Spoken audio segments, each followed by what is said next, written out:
listening to the Local Earshot Podcast with your host, Johnathan Grissom.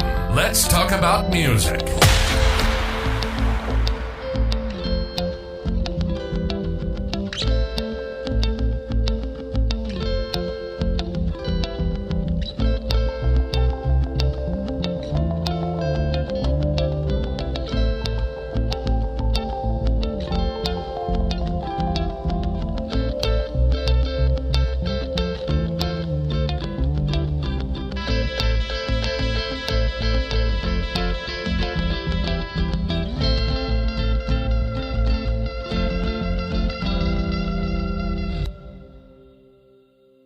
Hello, everybody. This is Johnathan Grissom with Morebands Media and the Local Earshot Podcast. I am here with Zimmeroo and two of the members of the band. I believe one of you is the bassist. And then... Yeah, it's me. Okay, and what is your name? Lani. Lani, okay. And then what's the other? I'm Dalyn, and I am the vocalist. Oh, okay, awesome. Yeah, I looked over your website just now, just kind of get an idea and listen to a few songs and everything. I noticed that you guys do somewhat of the theatrical thing where you guys have like some costumes and stuff like that. That's me. That's pretty cool. I follow this one artist that I'm really good friends with. What do you call it? Elizabeth Turner, and she does a lot of that. Like she does like change outs, like costume change outs throughout like her whole sets. It's crazy. Yeah, we only really have. I've only done the ringleader costume change once because I bought that stuff off Amazon, like the jacket and the hat, and then I hand glued like over 12,000 rhinestones to that to put the fire shapes on it. So I've only got to use that at one venue, but we do that. Beverly Hills, the Weezer song, and every time we do that, I go backstage real quick and put on this like gown and like a little one of those like throw fluffy scarf things that they wore back in like the old Hollywood days, and like I roam around the crowd with it, and like I'll like dance with people sometimes out there. So nice, yeah. That what is it? Crowd involvement. Yeah, crowd involvement's really important. I know that I go to ACM, so like we learn a lot about like the actual business side of music and like what goes into actually producing a show and like what actually draws fans in and stuff and actually gets people coming back to shows. It's like that uniqueness and stuff like that. So just kind of tell me a little bit about the history of the band, where you guys started, and then like where you're at. I saw you're from Grove, Oklahoma. Are you all from Oklahoma? Yeah. We've all lived here our entire lives. So we formed this band in 2021. So because she had been playing bass for like a couple of years, and so for her birthday, our dad bought her a full-size bass because she'd been playing long enough, so she got a new gift. And it's a replica of a bass that Flea played in the Red Hot Chili Peppers. And so my dad was like, if you have a Flea bass, you have to play Flea. So he picked a Red Hot Chili Peppers song, and then he picked a few other like 90s rock songs that he thought would suit my voice. And that's how the band started. It was just a three-piece. It was me, her, and our dad. And we were kind of like acoustic rock is what we called it because we didn't really have a drummer. But then we played at this open mic, and there was like another band there, and he was like, do you need a drummer? We're like, sure. So he sat in, and we played with him for a while, maybe like a year and a half or so. Yeah. But then he couldn't make every gig, so we had to have a backup drummer.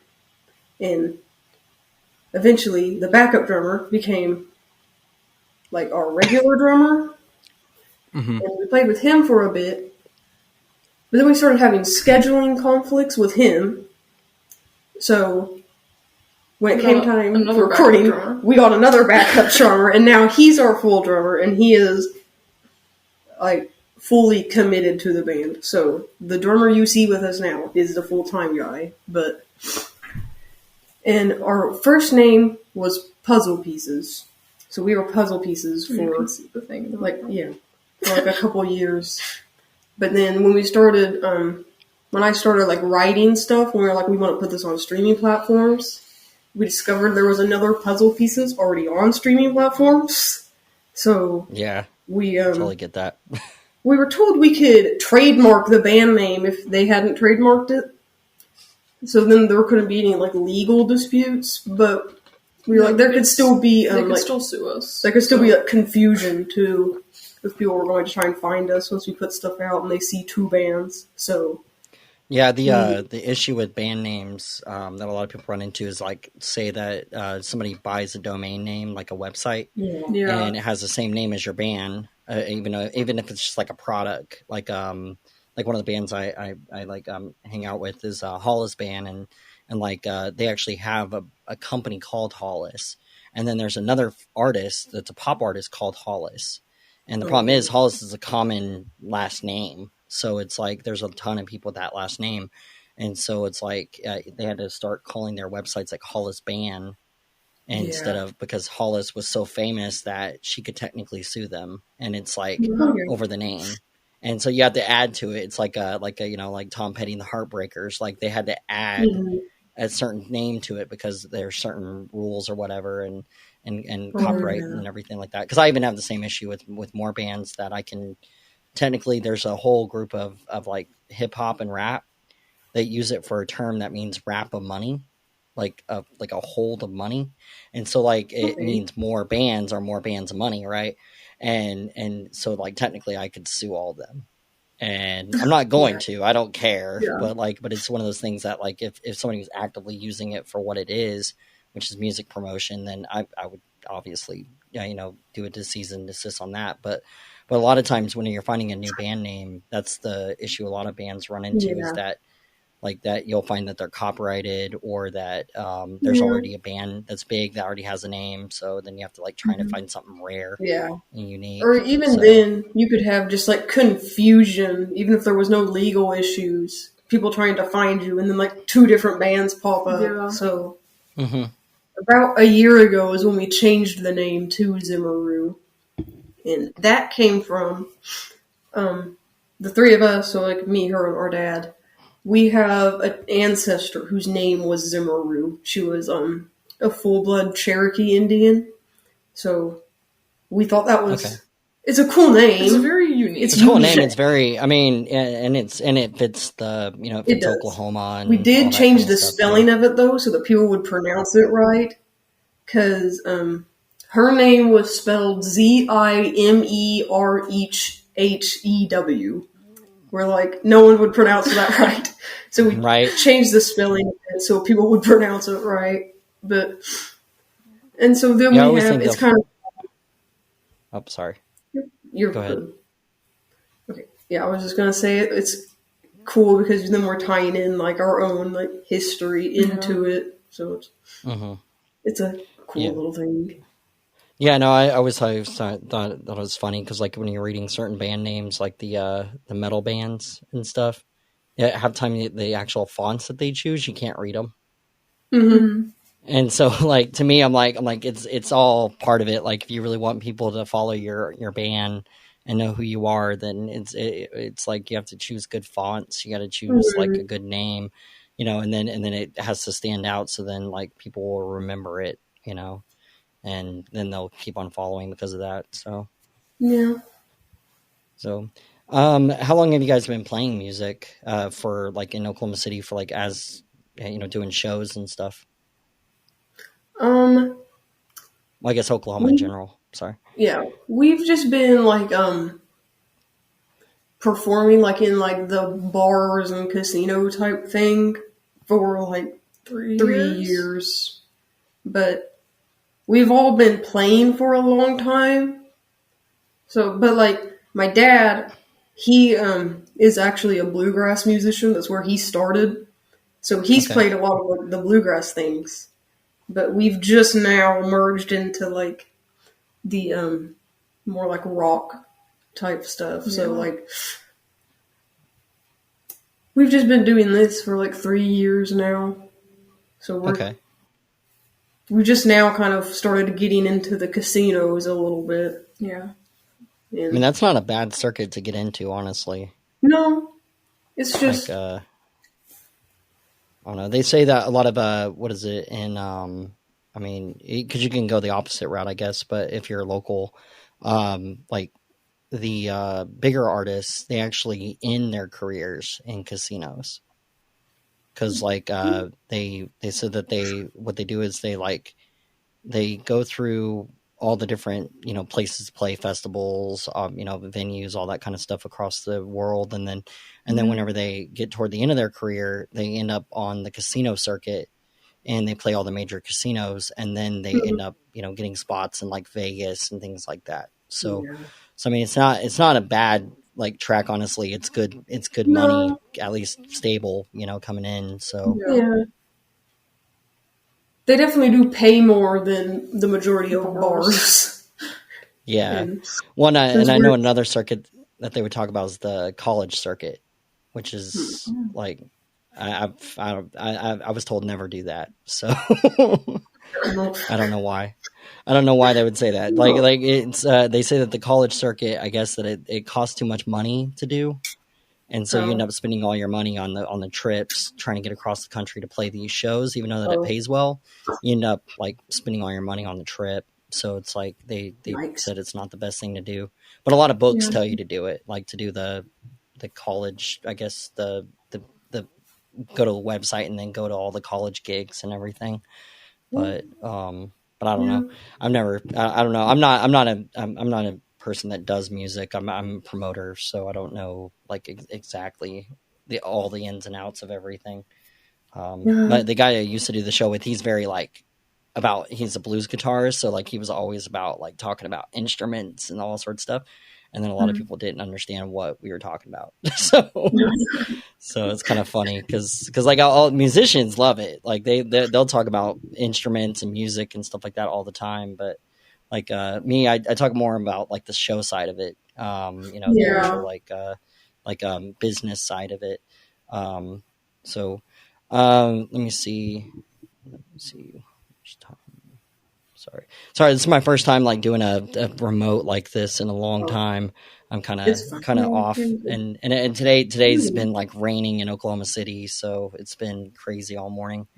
So let me see, and you said that music falls under like a rock style. What kind of genre of rock does it really fall into? We say alternative rock just because that kind of covers a lot of ground. It's a really broad term. The covers we do like some 90s grunge and then some like classic rock. Like we do a couple like Van Halen and Heart songs. And then like our originals, some of them are kind of like, I call it folk rock, like kind of folky but still kind of rock. And then pop punk, like 2000s pop punk, so like Avril Lavigne and like Fall Out Boy and like Green Day style type stuff. So, and you guys do mostly covers, or do you guys you work in your originals and then? We there's one song that we have on the album that's like a piano ballad, so we don't do that one at the shows because we don't like hauling a keyboard around for one song. But we throw in all the other tracks on the album and just like merge them into like our covers, since we typically play for like 4 hours at these gigs, so we can't really do all originals. But we're playing in Joplin, Missouri next Friday, and it's like a 40-minute set, so we're just gonna do all originals at that. Okay. I'm trying to. Yeah. I love our originals a lot. And we're having scheduling conflicts with getting into the studio to mix. We have one song left to mix, and we cannot get schedules to line up so we can go and finish it.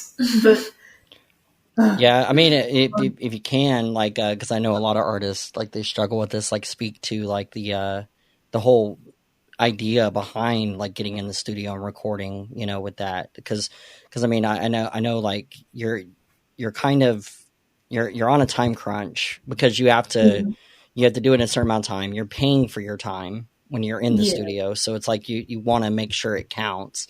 And then on top of that, it's like the amount of like, you know, like stuff that can get in the way while you're trying to record an album and stuff. Because a lot of people think that artists just go into albums and record in a couple weeks and then they're good to go. And it's like sometimes it can take up to a year for some artists to produce an album, you know. So, I mean, and then when you're at like our level, we are not busy enough with music for it to sustain us financially. Yeah. So we all four have like our own jobs that we have to do. Yeah. So it's trying to like work around all that and everything.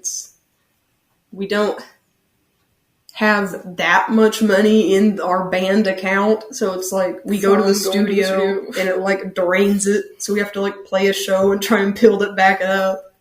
But we literally have one song left to mix and then it will be done. And then we'll probably release a single, maybe 2 before we release the whole album. Yeah. But I'm just ready definitely, for it. I mean, I probably message you guys the one link that I have, but I have this one guy on YouTube that like does release schedules for stuff like that, like when you're doing like a Spotify release or like certain things like that when you're doing singles. So then you actually like do it in a way that will get you the most listens, the most everything, possibly on some playlists, things like that. Because it's like a big part of that is like, because I've heard many different ways of doing it. Like there's some artists that do it where they will like release a single and they'll have a release schedule, and it's about 3 to 6 months on a release schedule, but it's like every few weeks, every 2 to 3 weeks, they're releasing a new single. So then you have your whole album, but then you say like, you know, 2 weeks release the first one, and then another 2 to 3 weeks you release the second one, but you build up between the two. So like you're like, hey, you know, you press that one until it's pretty much everybody's ears hearing it, you know, and then the next one you hit them with another one, and then you just keep on doing that, and you keep on like gaining traction as you do that. And then when you finally put out the album, then you have like a release party of the album, and then usually you can sell a lot of albums during those release parties because the people have built up liking all the songs that were on that album. So I mean, that's one way to do it. There's like over 100 different ways to do it though, because I mean, I'm literally learning how to start a record label right now, so it's crazy. So I've noticed like when we're playing shows, like the covers and stuff, the crowd is usually just like, they're just chilling still, like not fully paying attention, just like kind of. But whenever I'll say like this next one's all for upcoming album, they like pay attention, and they like. So far, we've got really good reception for all our originals. Well, when you say that you have an album that you're working on, it gets people intrigued, I think. It's fun to see. I mean, obviously, they don't know the song, so they can't sing along with them. But like, they always get like a loud applause, and like they're always like dancing to them and everything. Like, nice. That's good. Yeah, no, that's good. My hard work has paid off. I started writing this album like a little over a year ago, so I'm happy. Yeah, I mean, it's definitely a big deal whenever you see like the reactions of the audience, you know, interact with the song. Because then you kind of understand like what you did it all for, you know, like what the hard work that you did. Like, and it kind of helps us when trying to pinpoint what do we want to release as the single, because you can base it off of which of these songs gets the most reaction when we play it live. So we have a couple fully agree with you. But yeah, because like I don't know, out here the issue that I don't know if you guys have in like a lot of that part of Oklahoma, but like what we have out here in the city is we have this like regional thing where it's like it's Oklahoma City, Yukon, Norman, you know, like those, I guess, in Edmond, but like all this area out here, what ends up happening is that it gets saturated. So like the same artist will play the same venues over and over again. That happens around here. Yeah, and people stop going. Like they stop going to shows because they're like, well, I want to see something new. Yeah, and they're playing the same songs, over and over again. Yeah. So that's why I say it's important to produce new music, just because it kind of lets people know that the band's actually actively doing stuff. Whereas a lot of bands, one of my friends' bands, what they do is they told venues that they don't market, they don't do any of that stuff. They are a party band, so they just get up there and play. And half the time, it's really funny because there's been moments where they've totally forgot their songs or messed up, and they just kind of look at each other and go bell, bell, and they just all get up on stage and walk off. They it's insane. Oh, no. And I'm saying you guys need to get better about that, because you're gonna end up ticking off some crowds at some point. Yeah, you're gonna stop playing places. So, but I think they're in the studio right now. Well, that's good. Yeah. The thing about messing up is, it's gonna happen. It's a part of live music. You just gotta keep going. You just gotta act like it didn't. Act like it didn't happen. Half the time, they won't notice. They won't notice. Unless it's a terrible mess up, but if you just glide along, and even if it's a bad mess up, you can just be well, that was the wrong key. Yeah. Let's try that again. You can just shrug it off. Yeah. Yeah, I've seen... what was it? I seen I forget the name of the artist, but it was a Louder Than Life festival, and it was a major artist, and something happened, and the guitar, everything went down, and this stagehand, he jumped up there, he grabbed the cables, he had it wrapped around his arm, he ran over to her, he took this guitar, plugged it in, tested it real quick, handed it to her, didn't miss a beat. It didn't miss the beat of the song at all. And it's and it was just quick. And it's just knowing that, if you can recover like that, the audience loved that. Yeah. They love that recovery. Yeah. I saw one with, Sign of Lies did that, where they were at Diamond Ballroom, and they had an issue, and he recovered that phenomenally. Nobody even noticed that there was any issue with the music, and they just kept playing. But literally, if you were watching the guitarist, he's over there messing with his equipment, doing all this stuff to make sure that everything works out. And what we used to always joke about over the last 3 years of doing this, that it's true. The actual audience, they don't notice. They don't notice the mistakes that the band makes or things like that. The only way that they're going to notice, and the one people that kind of control a venue in a way that could hurt the band is a sound person. If they're not good, solid sound people, then that's whenever you run into that issue of people noticing. They do notice that room, studio room sound is extremely important. So, and I took a whole live sound class on that. So, I definitely know the importance of making sure that your band not only sounds good in their in their ears, and if they're using in-ears or they're using the wedges or whatever, but also that the room can actually hear it, and the vocals are supposed to be higher than the instruments. Yeah. But a lot of people don't see it that way. So they just shoot everything up to the same level and stuff. Yeah, and it just sounds. We've definitely played a few shows where they're we have sound man. It's okay, and then it's that wasn't great. You just gotta vibe with it, I guess. Yeah, it's not really anything you can do. No. Yeah, because you're hey, can I get some more in my monitor? Can I have you turn that up a little bit? Can I get my vocals up? You don't get more in your monitor. It's all I hear is the guitars on my monitor. I'm well, I hope I'm singing at the right key now. But right. You just gotta roll with it. Yeah. Yeah, roll with the punches. Yeah. Yeah. So, let me see. We're about halfway. Let me see about playing one of your songs. So I have on your website, EPK. Pulled it up. It goes to your Google. I have, was it Rain, Puppets, Where Did You Sleep Live? And then there's this live sampler. So. I don't know. My dad did all that. I'm not sure what quite all is in that. Is the Rain ones, is it are they live videos? Yeah, I think so. I think they're live. I don't know if they're live. Hold on. I don't know. I'll play a little bit of it. We can always cut this out so then you can hear it. Okay, well, I guess I'll cut it in after. But yeah, the song "Rain, Rain." There you are in my doorway. Know what's going on, I don't know what to say. You're here to do me wrong. You tell me that you changed. I'm the perfect girl in the best of world, and you'll be a better man this time. The sad thing is, I'm falling for it again. What is it you do to me? You show me things I've never seen. Blow me up and you push me away, but rain, rain, you'll be back another day. What is it I did to you?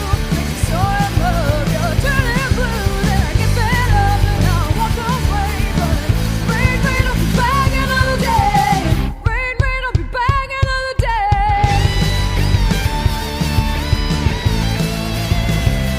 You say, baby, I know I messed up, but she didn't mean a thing. I was drunk, you're still my wildflower, you're still the lady of the hour. You're the only gorgeous and ugly world. And the sad thing is, I'm falling for you again. What is it you do to me? You show me things I've never seen. You throw me up and you push me away, but rain, rain, I'll be back another day. What is it I do to you? Make me so in love, you're turning blue. Then I get fed up and I walk away, but rain, rain, I'll be back another day. Rain, rain, I'll be back another day.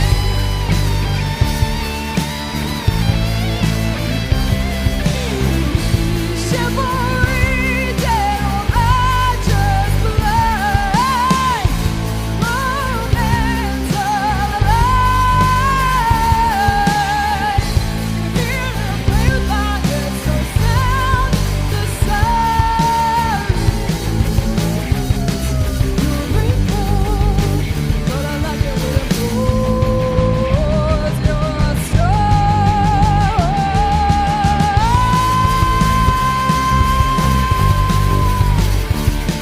And what is it you do to me? You show me things I've never seen. Then you throw me up and you push me away, but rain, rain, I'll be back another day. And what is it I did to you? Makes you so in love, you're turning blue. Then I get fed up and I walk away. I walk away. What is it you do to me? You show me things I've never seen. Throw me up and you push me away, but rain, rain, hey. What is it I did to you? Makes you so in love, you're turning blue. Then I get fed up and I walk away, but rain, rain, I'll be back another day. Rain, rain, I'll be back another day. A good old pop punk song. Like, it's short and sweet, I say. It's fun. Okay, sorry about that. I think You're good. it's working. Yeah, it's working now. Okay. It's just really, really weird because like the sound that's coming from the computer is going through the USB and then it's going through the mixer. So I'm hoping that it's Alright. getting all the recording. I'm doing like multiple recordings right now. There's like the one on the software in there, and then I got cats doing crazy stuff now. So that's fun. All right, so let's talk about this upcoming. I guess you call it a tour, like what you guys are doing on here. I guess. It shows like tour dates. It's like Yeah. Let's see. What's up? So, yeah, we've started to kind of branch out of the area a bit by just calling venues in different places and asking if they'd be interested in giving us a shot.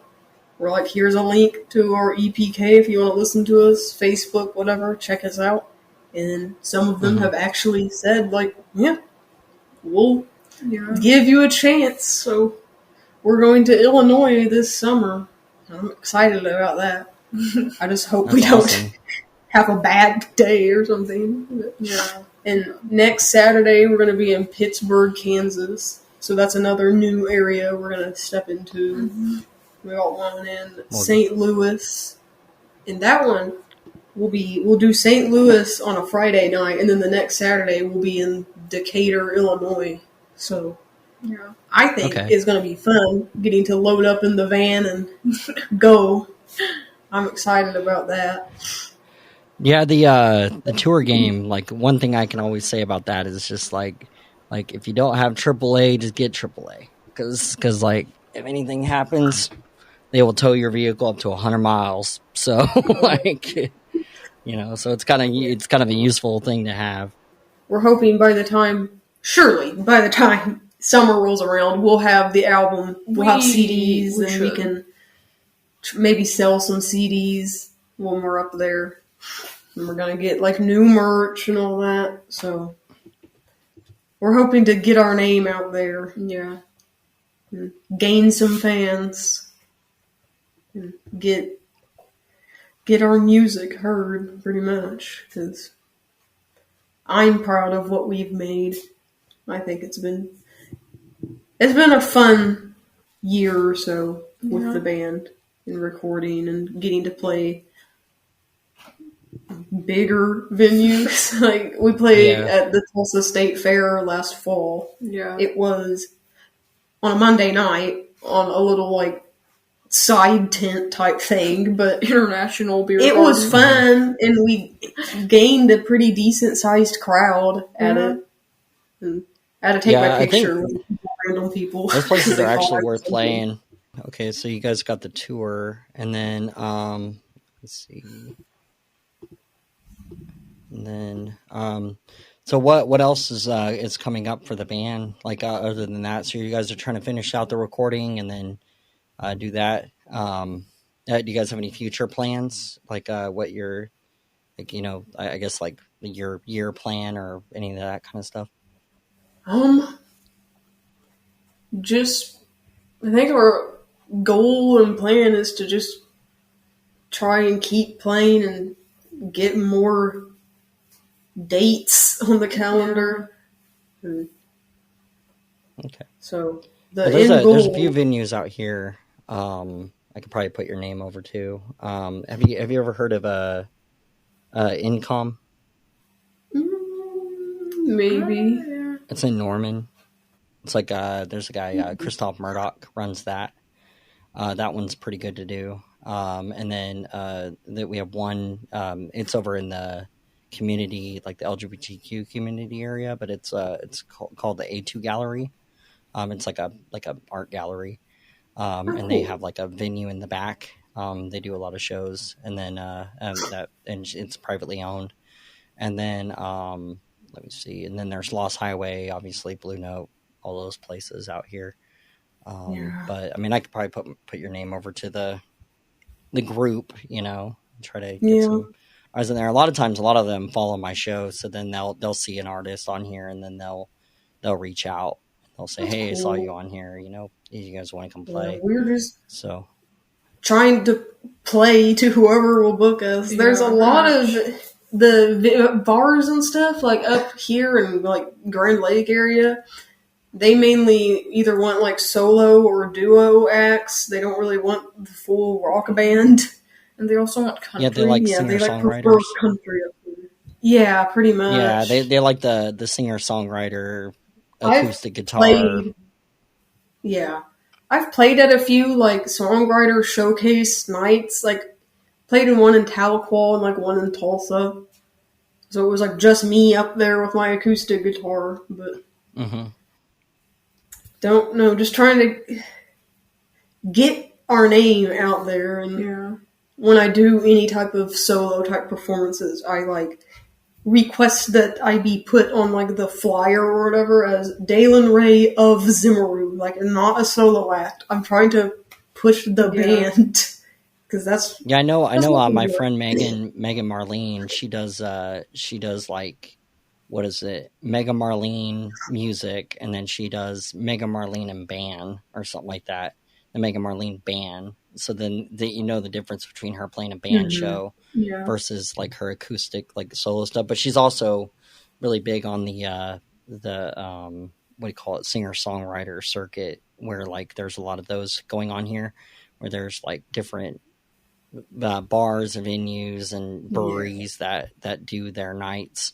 And so those people actually get more work than everybody else, because they even know that a lot of times they're open mics, they're getting tips and everything. They're getting more work than. It's like my thing is, if it's just me on my acoustic guitar, these songs don't sound hardly anything like they do What like they actually sound like on like the album or anything. Yeah, and it's like I don't want to push these as like fun little like acoustic songs when they're really like pop punk songs or like I call one of them a glorious rock ballad.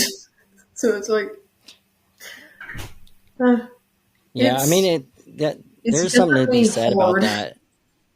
Like some music, it does, like if you break it all the way down the guitar, like it sounds really interesting, because it's like you can make it sound like an acoustic song, but then like if you add all the instruments into it, then it changes the whole like aspect of the song, like just the whole vibe and mood and everything. Yeah, definitely. And which, I mean, all of these. And the thing with Oklahoma though is that I have noticed is that and I'm born and raised here, but I left for like a very long time. I was in the military and stuff, so like that whenever there's a big scene here with like the whole singer songwriters, single artists, things like that. The reason why I was asking the question about covers is because I had this guy in a bar one night, and he was saying I wasn't listening to him, but I was totally listening to what he was saying. I was trying to understand what his argument was, right? But I'm not like I like whenever bands do covers. I don't like cover bands, if that makes sense. And there's only one cover band I do like. I like Karma. Karma are really nice dudes, and they're really good, and they can do a lot of variety. But but their main focus is covers, right? That's their thing. And the thing is that in what we notice here in most parts, and I'm pretty sure it's the same way across the U.S., is that cover bands get pretty much the majority of the shows. And if a local band's not willing to do a few covers, then usually they can't book shows. And so I have friends that refuse to play covers, and they're not playing shows. But then I have friends and bands that are like, yeah, we got a few covers that we play, but they're booking shows. And it's like, and so I don't know why that is, but like there's just this thing about like people like to hear, I guess, familiarity and nostalgia. They want to know the songs that you're playing. Yeah, they want to be able to sing along with it, and so we just so that, and I mean, even mainstream artists do covers. Oh yeah, so, yeah. But this guy was like so mad that cover bands were booking all the shows, and he was never getting any bookings. And but like, you know, if people don't know the songs, they're not going to have a good time, because you want to be able to like sing along and know the stuff. So we try to mix them in. We'll like do some covers, and then we're like, this is ours. Here's another cover. We try to do like familiar covers, like not the random like deep cuts that you only know if you listen to this album. Yeah. So right. Yeah. You just gotta blend it in. Right. Okay. Well, I was trying to understand, because like I don't know like a lot about that stuff. I just know that like a lot of people here they I don't know, in Oklahoma City it's big, like cover stuff is pretty big out here. Yeah. And then like original music is kind of on the secondary out here. And that's how and so it is like up here. yeah, but what we try to do as a group that, group of like people that are doing the promotion, venues, all that kind of stuff, is that we're trying to work together to create a scene. And the idea is that we're trying to grab all the artists from Oklahoma or around Oklahoma, and just kind of put them in a way where they can actually book shows and like people actually know who they are and things like that. Because one of the issues that I was running into at ACM was I even tried to do like Tower Theater, and I was trying to do like an idea that was like it was like Women of Oklahoma music, you know, all local music, all women, singers, vocalists, whatever. And our teacher said, well, they don't have the numbers. And I was like, the numbers? And he goes, Spotify. And I said, no one in Oklahoma listens to Spotify. And he goes, what? And I go, these people pack houses. I was like, they pack bars, they pack venues. Half the people don't listen to these apps. I was like, young people listen to these apps. But I was like, but a lot of people, like a lot of times what you find out is that a lot of the people that are coming to these shows learn about this artist through a singer-songwriter thing, or they saw them randomly at a bar one night. So they started following the band. Like they didn't start listening to them on Spotify or, you know, or these other platforms. And so I know that that's a big hurdle that a lot of people are running into now, because they're booking shows for these bigger venues. They're booking shows of artists that become famous on like TikTok and Spotify and all those platforms. But then they get mad whenever no one shows up to shows, or the actual ticket sales aren't there. And then whenever I look at it, I go, well, what are your demographic? Like, who's listening to their music? And they're like, oh, well, most of the people that follow them on you know, TikTok or whatever are teenagers. And it's like, okay, so they don't fall in the category of people that can afford to always go to shows, or can afford that, or their parents are the ones paying for the ticket or whatever. So they're not actually a target customer. So like, you know, in a way they're kind of shooting themselves in the foot, because they're not they're not listening to everything. They're not getting to know all the artists that they have around them. They just try to book the ones that they think are popular. And that's it's like, to me, there's a lot of new music out there that's great. So that's the thing we've kind of ran into a few times, is like people tell us, oh, you need to get like your followers up on like Facebook and all that. And it's like, we've done that, but just because you have like thousands of followers doesn't mean they're really actually listening to your music, and doesn't mean they're going to actually show up to gig. I don't know. It's definitely a tough landscape to try and navigate, get somewhere in. But we almost need a social media manager that specializes in just that. You know, we need that. I mean, because there's a book by Ari. This guy Ari, he's known in the music industry. That like, it's called Making It in the New Music Business or whatever. And in it talks about like, you know, the different parts that a person needs. They need a band manager, they need a lawyer, an entertainment lawyer, they need these people, a publicist, you know, they need all these things. But one of the things on there that's been added is social media manager. And it's like, like you literally need people that understand social media through and throughout, because I've been doing it for 3 years, and somehow all these other groups in Oklahoma have like, you know, 2,000 people in them. My group has 500, but yet or like 400 and something, but yet my group is actual people that really want to be there and learn about music. Whereas their groups, a lot of times, a big portion of it's bots. And so I've actually, like, what was it? A couple of different groups, the Society for Blues, things like that. Like they've asked me to come in and get rid of all the bots that were in their group, because there was just massive amounts of them. And so you had to like go through and use the algorithm to like type in something so then it will delete them all and get rid of them or block them. And it's just, it's a pain, because like, because it's a double-headed sword. It's like, you want people to find you, but then if you market yourself, then there's a possibility that you'll get flooded with fake bots. And then if your following goes above 1,000 or whatever, then that's the numbers that Facebook requires to even start to even monetize a little bit, you know? And I know it's not all about money, but it's like, but at the same time, it's like, you know, you want that ability to do those things so then you can keep on doing what you're trying to do. And a lot of times those people will, like those fake profiles, they'll drop out. And if they drop out, then your listener base drops, and then people think that you're being defollowed, when in truth, you're actually just losing fake profiles that were on your group, you know, or your page or whatever. And so, I mean, I know that definitely is a struggle. And then people like rigging Spotify numbers and stuff. Like there's a lot of things that's what they call phone farms. It's where they take a bunch of phones and they hook them all up, and then they play a certain song, and they'll play the same song on like 30 phones in a room. And they'll all be going to different networks. So like they're all different accounts and they're all different networks, but they get paid to do that. And big record labels do that. They do it on a level with software where they are like making thousands upon thousands of listens on famous songs.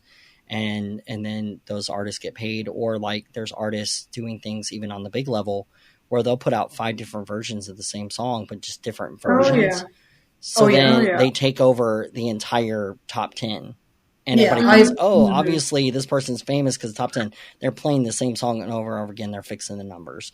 And so it's like local artists don't really get that. They don't get that ability to actually, have that chance to do those crooked things that the industry is doing. Heard. Yeah, they can barely even get their music heard, much less like get pumped up on playlists to the point where like their stuff is being seen by everybody. When in truth, like that artist may not even be as famous as everybody thinks, And so that's something that like that one of my goals, what I do is that I'm trying to make it where people actually hear new music and learn about new artists, at the beginning, because it's definitely not the easiest road, and not everybody can do it. So, it's like, and so definitely praise any artist that's willing to get up there on stage and, because it takes a lot of guts to do what you all do. It takes time. Honestly. So you just gotta be patient. I always say, if it's gonna happen, if we're gonna make it big or whatever, it's gonna happen. We just gotta wait and just keep doing what we're doing. Perseverance. If it happens, it happens. If it doesn't, at least we tried. At least we tried. Yeah. And like, so if no one else ends up liking the album, I like it, so I'll listen to it. Right. That's like one of my friends said. He's like, I like listening to my music, so I'll listen to my music. I'll listen to. We have like the files like sent to us after studio sessions, so we can listen to them and see if there's anything else we want to change. And I'll just like listen to those, and I'll be like, "Oh yeah, this is me. This is awkward." Now I'm singing along to my own song. Yeah, I mean, it's pretty. Like, I don't know how it is with music, like people that do music, but like whenever you do things like what I'm doing, like it's really weird listening to yourself do this over and over again, because you have to go and re-record it, and you have to check it for the levels and all the stuff. But when you're doing that editing, it's like you're listening to your voice over and over again. Yes, that's like in the mixing process of the album. It's like I have like 3 or 4 different vocal takes, and we're like seeing which one's the best. And like there'll be one that's like really bad, and I'm just sitting there like, And it's like everything else is muted, and you just hear my bad vocal take playing. But whatever. All right, well we'll wrap this up here. I usually shoot for about 50 minutes, and then is there any like socials or anything like that you want everybody to know about to find you online? We just have a Facebook and an Instagram. Okay. I think we have a TikTok page too. Instagram and TikTok, we do not get very much response on. No, we get the most response on Facebook. Yeah, we need people to go follow the Instagram. Yeah. So it can show up. Follow Instagram. Yep, and we have Facebook too. I'll push that Facebook one. and Instagram. I think YouTube too. So. Yeah, you guys do have a YouTube because the website has YouTube videos on it and stuff. Yeah, at least you guys you have a EPK, you have a website. That's like one of the number one rules in the business. Like it's like one of the first things that like we all tell artists to do is that, because they'll be like, oh, I'm not on the web, and it's like you don't have your socials, you don't have your website, you don't have it's like you got to have a website. Like that's not an option, and it looks very well put together. Has all the pictures and stuff of everyone, and has like What like these videos, like is that 40 West or no? I don't know. There's like a stage, like a what do you call it? It's pretty nice. We've played stage. It might be Grand Lake Casino. Yeah. Okay. Over here in Grove. Yeah, it's really nice. Like it has like a like a bass riser in it, like or bass riser, drum riser. It's like all that would be purple. Yeah, Grand Lakes Casino. Yeah, is what it says on here. Yeah, that was fun. That's really it's pretty nice. I've never actually been there, so yeah, it's a cool stage. It was a fun venue. So, all right, yeah, I'll do my closing after. So then we'll just end this interview, and then I'll do my little stuff, so you don't have to sit through me sitting here telling people to like because basically what I do is I run on donations, so it's like I have to like do my little donational thing. So, but yeah, it was good to meet you all, and definitely look forward to hearing you all and stuff. Yeah, you have any shows coming up in Oklahoma City?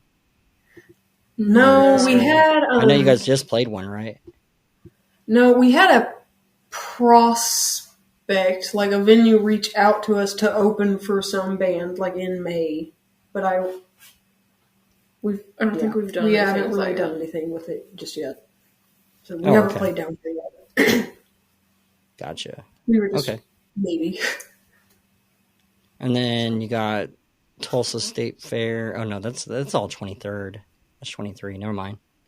Yeah. Wrong dates. Okay. All right. Well, yeah, it was good to meet you, and I look forward to listening to you guys later on. All right.